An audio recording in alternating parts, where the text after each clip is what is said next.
curso de mediologia, né? E eu acho bom ter esse contato. Enfim, não temos muito tempo, eu vou direto ao tema. Eu vou fazer uma leitura com vocês. Depois eu vou posso passar para a Vanessa, para quem vocês indicarem, alguns vídeos, né? Eu acho que vale a pena em outro momento vocês assistirem. E daí depois eu falo deles para vocês. Mas é melhor a gente aproveitar o nosso encontro mais presencial hoje aqui com vocês, né? Vamos lá. Para mais de contar a história, né? Vocês fazem isso, né? Contar as mediações, como se media as relações, né? Vamos lá. Um pássaro barulhento. Um espírito que jogava presentes. Rapaduras caem do céu. Ele fez cocô. As rapaduras ficaram presas em galhos de árvores, e os guerreiros em reteio foram cutucar aqueles torrões desconhecidos. Os farelos caem sobre eles. Nós fomos nos lavar no rio com areia e plantas cheirosas. Os presentes jogados pelo miolo motor foram interpretados como fezes do animal estranho. Não era essa a intenção dos irmãos das boas, que distribuíram os presentes como prova de amizade. Mas foi assim que o valente povo iquepengue interpretou esse primeiro contato oficial com a civilização branca. Você vai gravar? Tá, fica melhor.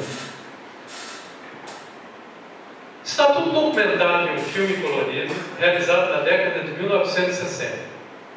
Os iquepengue viviam na região do Jatobá, rio que corta o norte do estado do Mato Grosso, fora da área do Parque Nacional do Xingu. As razões da expedição Vilas Boas eram boas.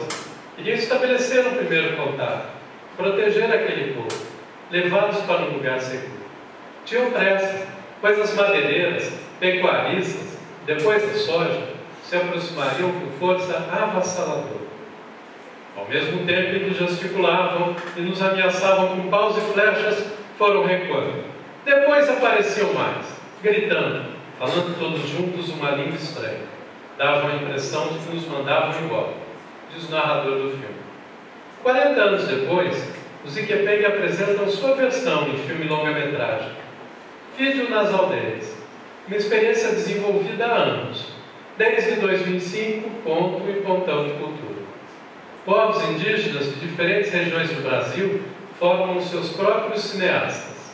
O índio na visão do índio. Roteiro, direção, edição e atuação feitos pelos próprios índios. O índio na frente e atrás das câmeras. Em filmes militantes, de colaboração assumida. Acho que está sem o som, né? Eu posso falar também. Está sem o som. Oi? Alô? Alô? Está sem som. Em filmes militantes, de colaboração assumida. Resultado de oficinas de cinema, com direção, roteiro e montagem. Documentários e ficção.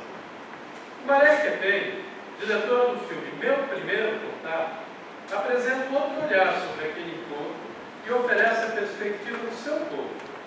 Histórias contadas por seu pai, criança na época que os iquepengue tiveram seu nome mudado para Tixicão, que foram tirados de sua terra. Nota, mudado o nome do povo. Nós vamos registrar nosso dia a dia, não uma representação, afirma o altivo diretor de cinema. Agora, quem faz voo de avião são eles. O povo arrancado de sua terra e que se sente exilado, mesmo vivendo no Parque Nacional do Xingu. Ainda tem mata? Pergunta o velho iquepengue. Só pasto e soja, é o que o filme mostra. Por que vocês ocuparam minha terra? Aqui minha avó está enterrada. Ela é minha, por isso quero voltar. Chora uma velha índia em cena do filme documento. Hoje usamos esse filme para provar que somos de lá e não do Xingu, disse o Maré.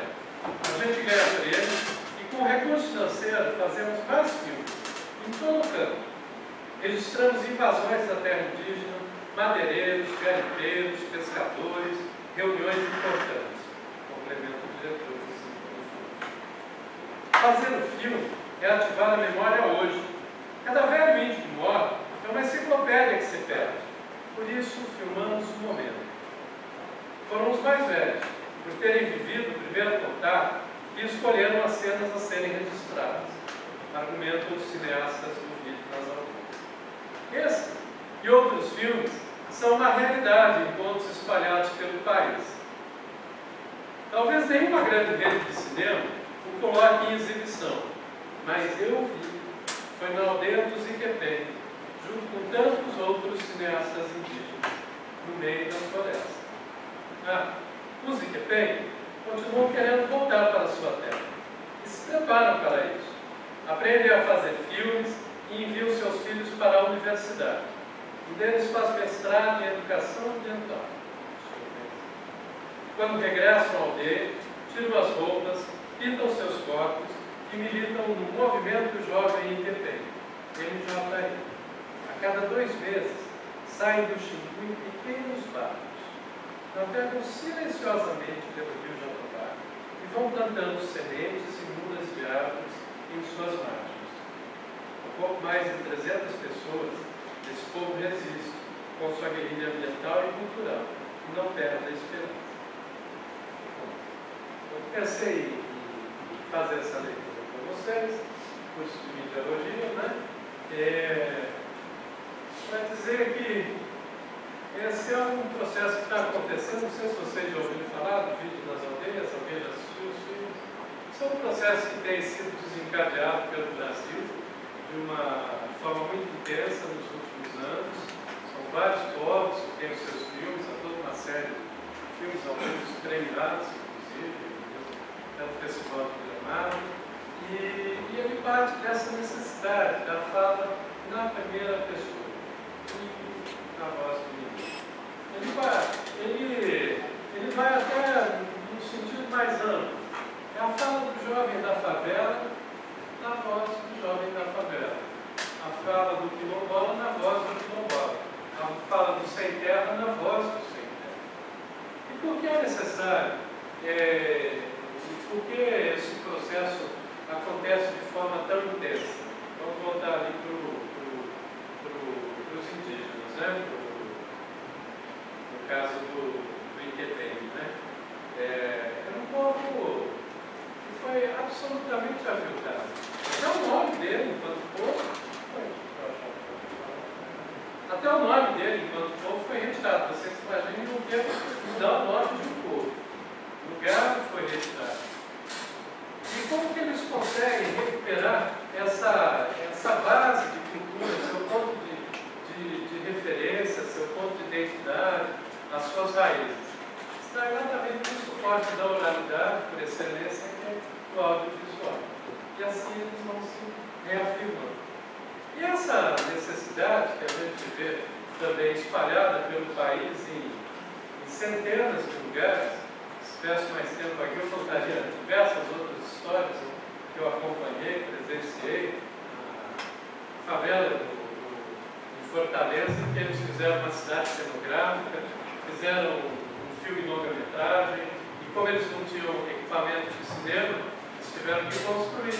Aí fizeram a grua, e fizeram todo o maquinário de cinema, até para efeitos especiais, construído com as pessoas ali da favela do Pirambu. E o filme, o longa-metragem, é o Poço. Fica mais fácil para mim. Eu não preciso falar tão alto. O longa-metragem é o Poço da Pedra.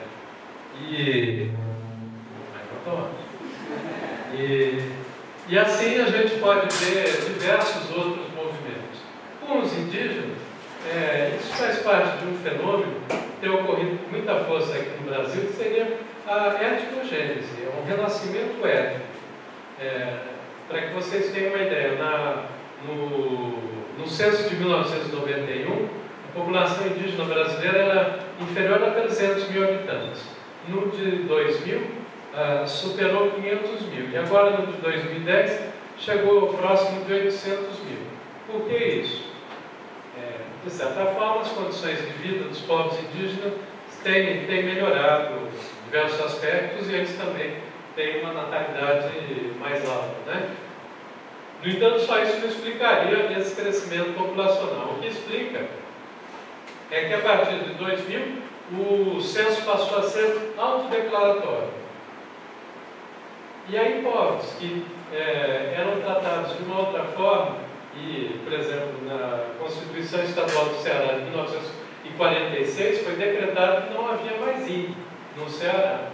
E vários povos indígenas do Nordeste eram tratados como um povo a cabo claro, os Axanita também, ali na fronteira do Peru. Não sei se vocês têm referências, tem uma tecelagem, usam uma roupa que vai até os pés, um chapéu diferente, são altos, vieram dos anos.